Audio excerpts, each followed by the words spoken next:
வாழ்க வளமுடன். வாழ்க வையகம். அனைவருக்கும் ஆரோக்கியமான காலை வணக்கம். நல்லதே நடக்கும் சமூக நல அறக்கட்டளை முன்னெடுக்கக்கூடிய மருந்தில்லா மருத்துவ வாழ்வியல் பயிற்சிகள் தொடர்ச்சியாக மனித உடலில் ஏற்படக்கூடிய தொந்தரவுகள் என்னென்ன, அந்த தொந்தரவுகள் உருவாவதற்கான வாழ்வியல் முறைகள் என்னென்ன, ஏற்பட்ட தொந்தரவுகளை மருந்துகளின் தேவையில்லாமல், மருத்துவரின் உதவியில்லாமல் முழுவதுமாக அந்த உடல் தொந்தரவுகளிலிருந்து மீண்டு வெளியேறுவதற்கான வாழ்வியல் முறைகள் என்னென்ன என்பதை பற்றி இந்த மருந்தில்லாத மருத்துவ வாழ்வியல் பயிற்சியில் பார்த்து வருகிறோம். இதில்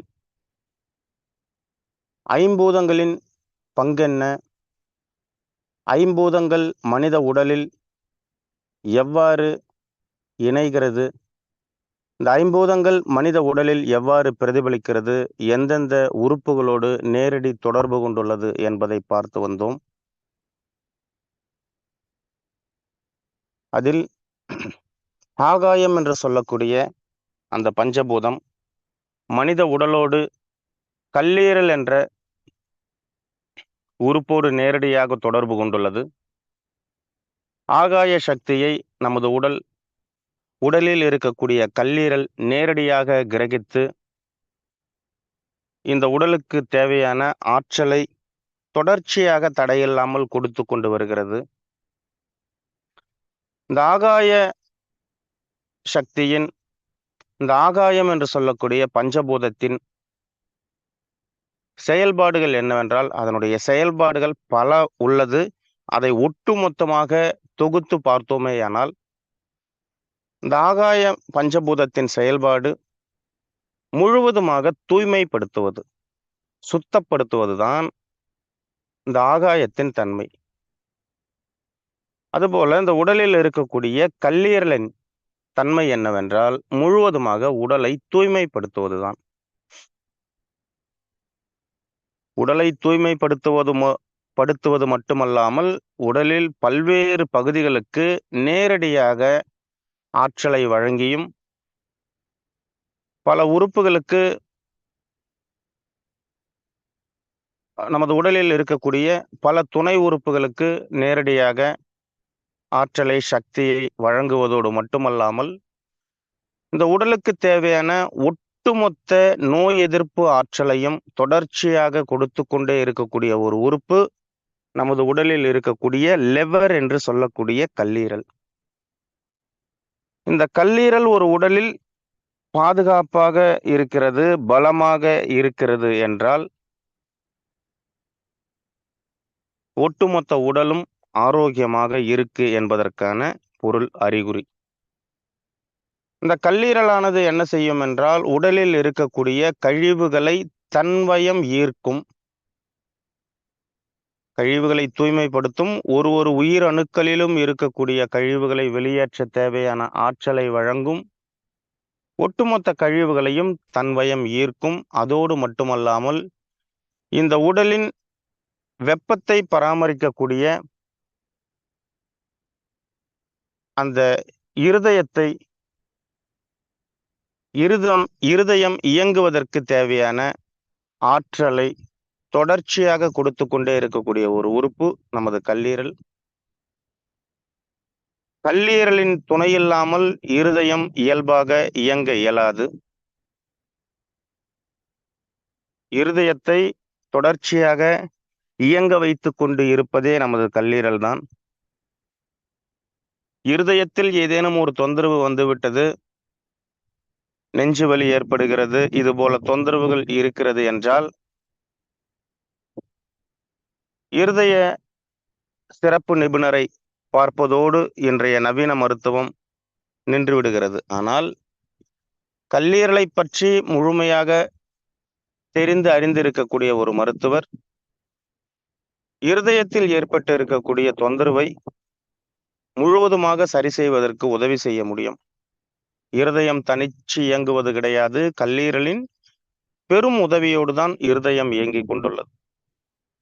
அதுவும் தவிர இந்த இருதயம் உடலில் பல செயல்பாடுகளை செய்கிறது. பெருவாரியான செயல்பாடு என்னவென்றால், உடலின் வெப்பத்தை சீராக வைத்துக் கொள்வதில் பெரும் பங்கு ஆற்றுவது நமது இருதயம். இப்போ ஒருவருக்கு வெப்ப சமநிலை இழக்கிறது, சீரான வெப்பம் இல்லாமல் வெப்ப சமநிலையை உடல் இழக்கிறது என்றால், நமது கல்லீரலின் பங்கு அந்த வெப்பத்தை தன்வயம் ஈர்க்கும். கல்லீரல் என்பது சூடாக துவங்கும். கல்லீரலில் கழிவுகள் ஈர்க்கப்படுகிறது, வெப்பம் ஈர்க்கப்படுகிறது என்ற பட்சத்தில் கல்லீரல் சூடாகும் போது கல்லீரல் வீக்கம் பெற ஆரம்பிக்கும். இந்த கல்லீரல் வீக்கம் பெறும்போது இதன் வெளிப்பாடாகவும் உடலில் ஒரு தொந்தரவு ஏற்படுகிறது. அதற்கு பெயர்தான் ஜாண்டிஸ், மஞ்சள் காமாலை. நவீன மருத்துவத்திலும் ஹெப்படைட்டிஸ் பி என்று சொல்லக்கூடிய வைரஸினால் கல்லீரல் வீக்கம் பெறுகிறது. கல்லீரல் வீக்கமே மஞ்சள் காமாலையாக உருமாறுகிறது என்கிறார்கள். இந்த கல்லீரல் வீக்கம் பெறும்போது பித்தப்பையில் பித்த நீர் சுரப்பு என்பது படிப்படியாக குறைந்துவிடும். பித்த நீர் சுரப்பு படிப்படியாக குறையும் போது அங்கு செரிமான சக்தி படிப்படியாக குறைந்துவிடும். செரிமானத்திற்கு தேவையான சுரப்புகளில் மிக முக்கியமான ஒரு சுரப்பு, ஒரு வேதியியல், உயிர் வேதியியல், நமது பித்த நீர். பித்தப்பையை நேரடியாக பராமரிக்கக்கூடிய ஒரு உறுப்பு நமது கல்லீரல். கல்லீரலில் வீக்கம் ஏற்பட்டு இருக்கும் போது பித்தப்பைக்கு தேவையான ஆற்றல் குறைக்கப்படுகிறது, கொடுக்க முடியவில்லை. காரணம், கல்லீரல் தன்னை தானே புதுப்பித்துக் கொள்வதற்கு அதிகமாக உழைக்கிறது. எனவே மற்ற கல்லீரல் பராமரிக்க வேண்டிய மற்ற உறுப்புகளுக்கு தேவையான ஆற்றலை முழுவதுமாக கொடுக்க முடியாமல் கல்லீரல் ஸ்தம்பிக்கிறது. இதற்கான காரணம், கல்லீரல் வீக்கம் பெறுவதற்கான காரணம், இரவு நேரத்தில் சரியாக உறங்காமல் தூக்கத்தை புறக்கணிப்பதும், உடலில் அளவுக்கு அதிகமான கழிவுகளை தேக்குவதும், ரசாயன கலப்படம் கொண்ட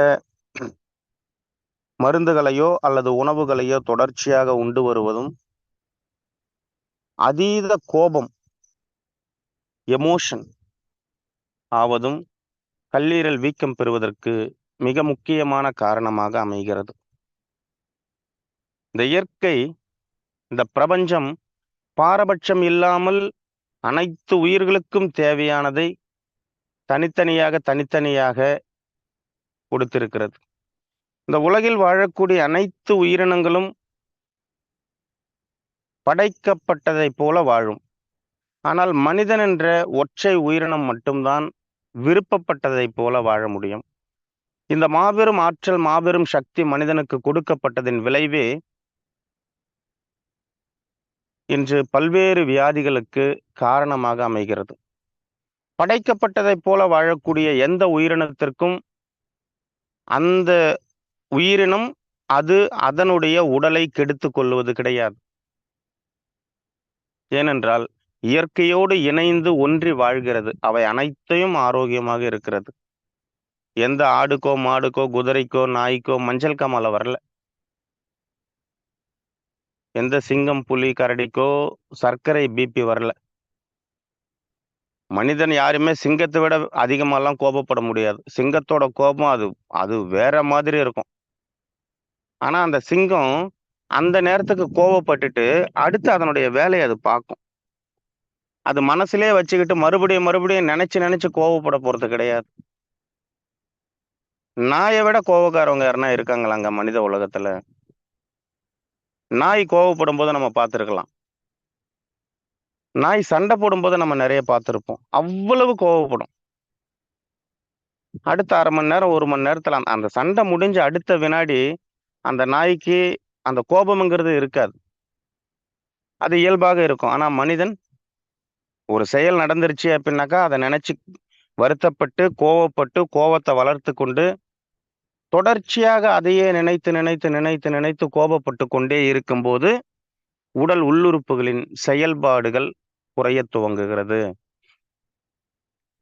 இந்த உடல் உள்ளுறுப்புகளின் செயல்பாடுகள் படிப்படியாக, படிப்படியாக குறையும்போது, அந்த உறுப்புகளில் பாதிப்பு ஏற்படுகிறது. அது எந்த உறுப்பில் செயல்பாடு குறைந்து பாதிப்பு வளரத் துவங்குகிறதோ, பிற்காலத்தில் அந்த உறுப்பு சார்ந்த தொந்தரவுகள் ஏற்பட ஆரம்பிக்கிறது. அதுவே வியாதியாக மாறுகிறது. இதைத்தான் முன்னோர்கள் கூறியிருக்கிறார்கள். "தீதும் நன்றும் பிறர் தர வாரா. நோதலும் தணிதலும் அவற்றோர் அன்ன." நன்மைக்கும் தீமைக்கும் அடுத்தவர்கள் காரணம் கிடையாது. நமக்கு நோய் ஏற்படுவதற்கும் அந்த நோய் சரியாவதற்கும் அடுத்தவர்கள் காரணம் கிடையாது. நாமே முழு காரணம் என்று முன்னோர்கள் சொல்லியிருக்கிறார். இந்த உலகத்தில் வாழக்கூடிய மனிதனைத் தவிர மற்ற எந்த உயிரினங்களும் தான் ஆரோக்கியமாக இருப்பதற்கும் நோய்வாய்ப்பட்டதற்கும் அடுத்தவர்கள் காரணம் என்று சொல்லுவது கிடையாது. ஆனால் இந்த மனிதன் என்ற ஒற்றை உயிரினம் மட்டும்தான் நான் ஆரோக்கியமாக இருப்பதற்கு நானே காரணம், நான் நோய்வாய்ப்பட்டதற்கு அடுத்தவர்கள்தான் காரணம் என்று தன்னை சரியானவர்கள் என்று நிலைநிறுத்திக் கொள்ள அடுத்தவர்கள் மீது பழியை போடுகிறார்கள்.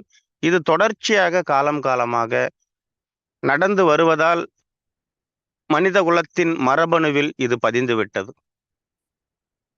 இந்த ஒரு தலைமுறை அந்த மரபணுவை மாற்றி அமைத்து நமது மனதில் எனது வாழ்விற்கும் தாழ்விற்கும், எனது வளர்ச்சிக்கும் வீழ்ச்சிக்கும், எனது ஆரோக்கியத்திற்கும் நோய்க்கும், எனது நன்மைக்கும் தீமைக்கும் நானே முழு பொறுப்பேற்கிறேன் என்று ஒரே ஒரு தலைமுறை முடிவு செய்து அதை மனதில் பதிய வைத்து அந்த எண்ணத்திற்கு ஏற்றார் போல வாழ்க்கையை நடத்த துவங்கினால் அடுத்தடுத்த தலைமுறை அந்த தலைமுறையின் செல்களில் மரபணுக்களில் அது பதியும், அது கடத்தப்படும். படிப்படியாக படிப்படியாக கடந்து வந்ததையே நாம் மனதில் நிலைநிறுத்திக் கொள்வதால் மரபணு கடத்தப்படுகிறது. மனிதன் நினைத்தால் எதை ஒன்றையும் மாற்றி அமைக்க முடியும். நடக்கக்கூடியதை ஏற்றுக்கொள்வதும் மனம்தான், மாற்றிக்கொள்வதும் மனம்தான். மனம் அது செம்மையானால் மந்திரம் சபிக்க தேவையில்லை. எதை ஒன்றையும் நமக்கு புதியதாக சொல்ல வேண்டிய தேவையில்லை. அனைத்தையும் முன்னோர்கள் கூறிவிட்டு சென்று விட்டார்கள். அவர்கள் கூறிய வார்த்தையை நாம் உள்வாங்கி புரிந்து கொண்டு அதன்படி நடந்து கொள்ள துவங்கினோம் என்றால் எந்த உடல் தொந்தரவுகளும் ஏற்பட வாய்ப்புகள் இல்லை. அவ்வாறு ஏற்பட்டாலும் அந்த உடல் தொந்தரவுகள் நிலையாக உடலில் தங்குவதற்கு வாய்ப்புகள் இல்லை. உடலில் ஏதோ ஒரு சிறு அசௌகரியம் ஏற்பட்டது என்றாலும் உடனேயே ஒரு பெரிய பதட்டம், பயம் ஏற்பட்டு விடுகிறது. இதை நாம் எங்கே பழக்கப்படுத்துகிறோம் என்றால் நாம் நமது குழந்தைகளிடம் இதை பழக்கப்படுத்துகிறோம். குழந்தைகளுக்கு ஒரு சாதாரண காய்ச்சல், சளி தொந்தரவு என்றால் கூட அவர்கள் இயல்பாக இருப்பார்கள். ஆனால் அவர்களை பராமரிக்கக்கூடிய பெற்றோர்கள், பாதுகாக்கக்கூடிய, பார்த்து கொள்ளக்கூடிய உறவினர்கள் பதறிவிடுகிறார்கள். இவர்களது பதற்றத்திலேயே அந்த குழந்தை நமக்கு ஏதோ வந்திருக்கு போல இருக்கே என்ற மனநிலைக்கு வந்து விடுகிறது. குழந்தை என்றால் அனைவருக்கும் ஒரு ஒரு கூடுதல் அக்கறை இருக்கும். அது இயல்புதான். ஆனால் ஒரு உண்மையை நம்ம புரிந்து கொள்ளணும். இந்த உடம்பில் ஏதோ ஒரு கழிவு தேங்கி இருக்கு. அந்த கழிவு வெளியேறதுக்கு அந்த உடல் முயற்சி செய்யுது என்று அந்த கழிவுகள் வெளியேறுவதற்கு அனுமதித்தால் அந்த குழந்தை ஆரோக்கியமான குழந்தையாக இருக்கும், ஆரோக்கியமான குழந்தையாக வளரும். ஆனால் எடுத்த உடனேயே குழந்தை பருவத்திலேயே உடலில் ஒரு மூக்கு ஒழுகிறது என்றால் உடனே அதற்கு ஒரு சிறப்பு வாங்கி கொடுத்து சிறப்பான முறையில் வெளியேறக்கூடிய கழிவை தடுத்து நிறுத்தக்கூடிய செயல்பாடுகளை செய்யும் போது அந்த குழந்தையின் மனதில் பதிகிறது. சளி வெளியேறினா வெளியேற விடக்கூடாது போல, ஏதாவது ஒண்ணு சாப்பிட்டு உள்ள அமுக்கி வச்சிடணும் போலன்னு அந்த குழந்தையுடைய மனதில் பதிகிறது. அந்த குழந்தை வளர்ந்து பெருசாகுது. பெருசாகும்போது சளி வெளியேறிச்சு அப்படின்னாக்கா அதுவும் அதே வேலையை பண்ணுது. அந்த குழந்தைக்கு ஒரு குழந்தை பிறக்குது. அந்த குழந்தைக்கு இந்த மாதிரி கழிவு நீக்கம் நடந்துச்சு அப்படின்னாக்கா நம்மள சின்ன வயசுல இப்படித்தானே பண்ணாங்க அப்படின்னு சொல்லி அவங்களோட குழந்தைக்கு அது பண்ணுது. இப்படி படிப்படியாக படிப்படியாக கடத்தப்படுகிறது. ஒரே ஒரு தலைமுறை பெற்றோர்கள் குழந்தைகளிடம் அழைத்து ஐயா, அம்மா, உடம்பு எப்பவுமே தப்பு செய்யாது. உடம்பு நமக்கு நல்லது மட்டுமே தான் செஞ்சுகிட்டு இருக்கோம். நம்ம இந்த உடம்புக்கு தப்பு செய்யக்கூடாது. எப்ப வயித்துல பசிக்குதோ அப்பதான் சாப்பிடணும். எப்ப தண்ணி தாகம் தவிக்குதோ அப்பதான் தண்ணி குடிக்கணும். உதடு நனைச்சு தண்ணி குடிக்கணும்.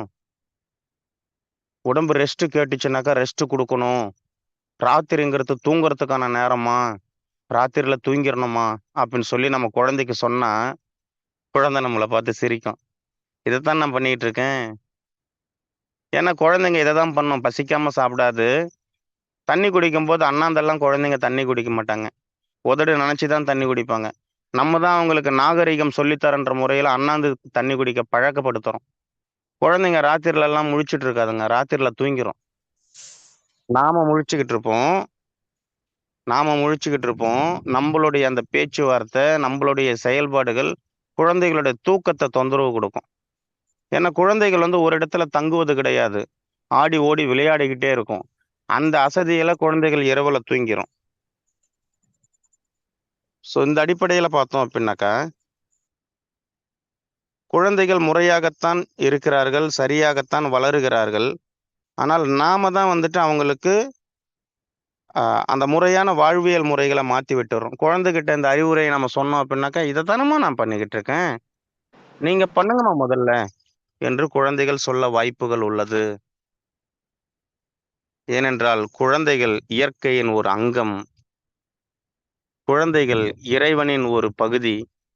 அவர்கள் சரியாகத்தான் நடந்து கொள்கிறார்கள். நாமும் குழந்தையாக இருக்கும்போது இயற்கையின் ஒரு அங்கமாகத்தான் இருந்தோம். இயற்கையின் ஒரு பாகமாக இறைவனின் ஒரு பாகமாகத்தான் இருந்தோம். வளர, வளர, வளர, வளர கூடவே அறிவு வளர்ந்துகிட்டே வந்ததுனால, அந்த இயற்கையான, இயல்பான அந்த இறைத்தன்மையை நாம இழந்துட்டோம். இன்னைக்கு நோய்வாய்ப்பட்டு மருத்துவமனையில போயிட்டு தஞ்சம் அடையக்கூடிய ஒரு நிலைக்கு நம்ம வந்துட்டோம். இப்பவும் ஒண்ணும் தவறில்ல.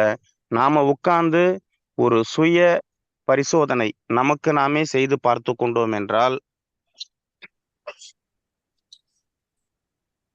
ஒரு சுய பரிசோதனை நமக்கு நாமே செய்து பார்த்துக் கொண்டோம் என்றால், இந்த வாழ்வியல் முறைகளை சரிப்படுத்தி, முறைப்படுத்தி வாழக் கற்றுக்கொண்டோம் என்றால், இது போன்ற உடல் தொந்தரவுகளிலிருந்து முழுவதுமாக வெளியேற முடியும். இந்த உடல் உள்ளுறுப்புகளின் அந்த இயல்பான இயக்கத்தை இயங்க விட முடியும். அவசர காலத்தில் மிக வேக வேகமாக சாப்பிடுவதற்கு கூட நேரமில்லாமல் அவசர அவசரமாக அள்ளி வாயில் போட்டுக்கொண்டு வயிற்றை நிரப்பிக் கொண்டு ஓடக்கூடிய இந்த சூழல் ஒரு காலத்தில் நம்மை நோய்வாய்ப்பட்டு படுக்க வைத்துவிடும் என்ற மனநிலை இல்லாமல் நாம் அவசர அவசரமாக ஓடிக்கொண்டிருக்கிறோம். வாயில மட்டும்தான் பல்லு இருக்கு, வயித்துல பல்லு கிடையாது. அப்போ உணவை மெல்லுவது வாயில் தான் மெல்லணும். மெல்லுவதற்கு கொஞ்சம் நேரம் கொடுக்கணும். கொஞ்சம் கவனத்தோட மெல்லணும். கவனத்தோட உணவு உண்ணணும். உடலை புறக்கணித்து உலகத்தில் எதை அடைந்து நாம் என்ன செய்ய போகிறோம்? உடலை புறக்கணித்து உழைக்கத் துவங்கினால் நமக்கு ஆரோக்கியம் குறைந்துவிடும். அந்த ஆரோக்கியம் குறைந்த பிறகு நம்ம உழைத்து சேர்த்து வைத்த பொருளாதாரத்தை, சொத்துக்களை வைத்து நாம் எப்படி அனுபவிக்க முடியும்? கடினமாக உழைக்கிறோம், தேவையானத நம்போ சேர்க்கிறோம் அப்படின்னாக்கா, அத அனுபவிக்கிறதுக்கான அந்த உடல் நமக்கு ஆரோக்கியமா இருக்கணும் இல்லையா? உடல் ஆரோக்கியத்த நம்ம எங்க போய் வாங்க முடியும், கேட்க முடியும்? எங்கேயும் வாங்க முடியாது. எங்கேயும் கேட்க முடியாது. காரணம் அது எங்கேயும் கிடைக்காது. நம்ம பிறக்கும்போதே நமக்கான முழு அ ஆரோக்கியத்த கொடுத்து தான் நமக்கு இந்த இறைவன், இந்த இயற்கை நம்மள படைச்சிருக்கு. அந்த ஆரோக்கியத்த நம்ம வளர்த்துக் கொள்ள வேண்டாம். தக்க வச்சுக்கிட்டோம்னா போதும். இப்ப அவசர அவசரமான ஒரு வாழ்வியல் முறைகள்ல நம்ம இருந்துகிட்டு, மிக வேக வேகமாக ஓடிக்கொண்டு, உடல் ஆரோக்கியத்தை இழந்துட்டு, சேர்த்து வைத்த பணத்தை வைத்து இறுதி காலத்தில் உடல் ஆரோக்கியத்தை மருத்துவமனையில் கொடுக்கிறார்கள். வாங்கிக் கொள்ளலாம் என்றால் யாருடைய மடமை அது? அப்ப வாழும்போதே நம்ம உடல் ஆரோக்கியத்தோட வாழணும். ஆரோக்கியத்தை இழக்காம வாழணும். அப்படிங்கிற ஒரு புரிதலோட நம்ம வாழத் துவங்கிட்டோம் அப்படின்னாக்கா, எந்த சிக்கலும் கிடையாது. இதுதான் தேவை. குழந்தைகளுக்கு நாம் கற்றுத் தரக்கூடிய முதல் கல்வி இதுவாகத்தான் இருக்கணும். காரணம், இதுதான் வாழ்வியல் கல்வி. இதை வைத்துத்தான் குழந்தைகள் வாழப் போகிறார்கள். அதை விடுத்து இந்த மெக்காலே கல்வி திட்டத்தில் இருக்கக்கூடிய அந்த பாட புத்தகங்களில் இருப்பதை மனப்பாடம் பண்ணி, அவர்கள் மனப்பாடம் பண்ணதை தேர்வில் எழுதி, அந்த மதிப்பெண்ணை வைத்து மனித அறிவை மதிப்பிடக்கூடிய ஒரு நிலை என்று உருவாகிவிட்டது. அதிக மதிப்பெண் எடுத்தா அறிவாளி, குறைந்த மதிப்பெண் எடுத்தாக்கா அறிவாளி கிடையாது என்ற ஒரு பாகுபாடு இன்று வந்துவிட்டது. அந்த நிலை மாற வேண்டும். அது கூடுதலானது தான். சாப்பாடு சாப்பிட்டு கொண்டே இருக்கும்போது, சாப்பிட முடியல அப்படின்னாக்கா, ஊறுகாய் தொட்டுக்கிட்டு சாப்பிடுவோம் பார்த்தீங்களா? அந்த மாதிரி தான் அந்த கல்வி. ஆனால் வாழ்வியல் கல்வி என்று ஒன்று உள்ளது. அந்த வாழ்வியல் கல்விக்கு முக்கியத்துவம் தரணும். இன்று எந்த பள்ளியிலும், கல்லூரியிலும் வாழ்வியல் கல்வி கற்றுத் தரல. இதுதான் சிரமம். பணம் சம்பாதிப்பதற்கான கல்வியை கற்றுத் தருகிறார்களே தவிர, ஆரோக்கியத்திற்கான கல்வி, வாழ்வியல் கல்வி, பண்பிற்கான கல்வி குறைந்துருச்சு. இத வெளிய எங்கேயும் கற்றுத் தராத சூழல்ல, நம்ம பிள்ளைகளுக்கு நாம என்ன பண்ணலாம்? நாம கற்றுத் தரலாம். நாம கற்றுத் தருவதற்கு முன்பு, அந்த வாழ்வியலாகவே நாம வாழத் துவங்கிட்டோம் அப்படின்னாக்கா, பிள்ளைகளுக்கு கற்றுத் தர வேண்டிய தேவையில்ல. நம்மை பார்த்து நமது பிள்ளைகள் வாழ கற்றுக்கொள்வார்கள்.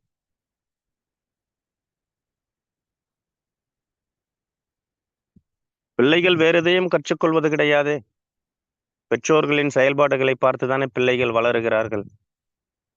5 வயது வரை ஒரு குழந்தைக்கு ஹீரோ யார் என்றால் அப்பா தான். ஹீரோயின் யார் என்றால் அம்மா தான். அந்த 6 வயதுக்கு பிறகுதான் குழந்தையின் மனதில் ஹீரோ என்பது வேறு ஒருவர், ஹீரோயின் என்பது வேறு ஒருவர் என்பது பதியுதல்லவா? அந்த 5 வயது வரைக்கும் அவரது மனம், அந்த மனதில் பதியக்கூடிய அந்த பதிவுகள், தகவலுக்காக அந்த குழந்தை உள்வாங்கக்கூடிய அந்த செய்திகள், குழந்தைகளின் விசாலமான அந்த அறிவு வளர்ச்சி, மன வளர்ச்சி இது அத்தனையும் 5 வயதில் நிறைவடைகிறது. 6 வயதிலிருந்து குழந்தையிடம் ஒரு மாற்றத்தை நம்மால் எதிர்பார்க்க முடியும். அப்ப 5 வயது வரை ஹீரோவாக இருந்த நாம், 5 வயதுக்கு பிறகு நமது இடத்தை வேறு ஒரு பிடிக்கிறார் என்றால், குழந்தை அந்த இடத்தில் பிரித்தாராய்ந்து பார்க்கிறது, எது சரி, எது தவறு என்று. அதற்கு முன்பு எந்த குழந்தையும் இது சரியா, தவறா என்று பார்ப்பது கிடையாது. இது பிடிச்சிருக்கா, இது பிடிக்கலையா என்று தான் பார்க்கும். பிடிச்சிருக்கு, பிடிக்கலங்கிறது வேற, சரி, தவறு என்பது வேற, நல்லது, கெட்டது என்பது வேற. இது 3த்தையும் நமது உடல், மனம், ஆன்மா இது 3ம் தனித்தனியாக அனலைஸ் பண்ணுது. இது எப்படி அனலைஸ் பண்ணுது அப்படிங்கிறதையும் நம்ம தொடர்ச்சியாக இருக்கக்கூடிய காலங்களில் பார்க்கலாம்.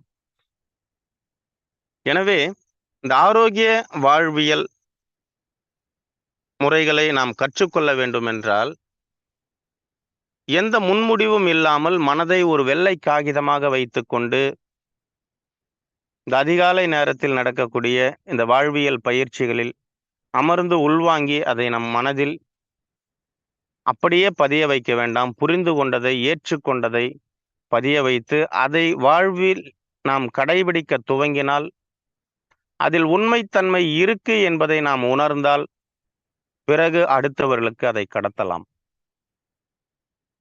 வாழ கிடைத்த இந்த மனித வாழ்க்கையை ஆனந்தமாக, ஆரோக்கியமாக, நோயின்றி நீண்ட நாட்கள் சுகமாக, சுபிக்ஷமாக நாம வாழணும். அதுதான் நம்மை படைத்த இந்த இறைவனின், இந்த இயற்கையின் ஒரு எதிர்பார்ப்பு. நான் எதற்காக உன்னை இந்த மண்ணில் மனித பிறவி கொடுத்து படைத்தேன்?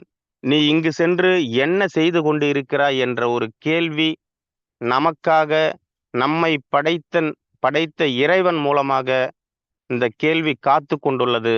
இதற்கு பதிலளிக்க வேண்டியது நமது கடமை. மனிதன் என்பவன் உழைப்பதற்காக படைக்கப்படவில்லை. மனிதன் என்பவன் வாழ்வதற்காக படைக்கப்பட்டிருக்கிறான். வாழ்வது என்றால் என்னவென்றே தெரியாமல் வாழக்கூடிய ஒரு வாழ்க்கை சூழல் இன்று வந்துவிட்டது. நான் யாரு? நான் எதுக்காக இந்த மண்ணுக்கு வந்தேன்? இப்ப நான் என்ன பண்ணிக்கிட்டு இருக்கேன்? அப்படிங்கிறத நாம ஒவ்வொருத்தரும் நமக்குள்ள நாம கேள்வி கேட்க ஆரம்பிச்சோம் அப்படின்னாலே, பல லட்சக்கணக்கான பதில்கள் நம்மிடமிருந்தே வெளிப்படும். நம்ம கிட்ட பேசுறதில்ல. இதாங்க பிரச்சனையே. மற்றவர்களிடம் நாம பேசிக்கொண்டே இருப்பதனால் நம்மால் பேச முடியவில்லை. இந்த உயிர் உடலோடு பேசும். இந்த உயிர் மனதோடு பேசும். இந்த மனம் உடலோடு பேசும். இந்த மனம் உயிரோடு பேசும், இந்த உடல் மனதோடு பேசும், இந்த உடல் உயிரோடு பேசும். இங்கு உடல், மனம், உயிர் என்ற 3 உள்ளது. 3ம் தனித்தனியாக உள்ளது. சிலவற்றுக்கு உருவம் உள்ளது, சிலவற்றுக்கு உருவம் இல்லை.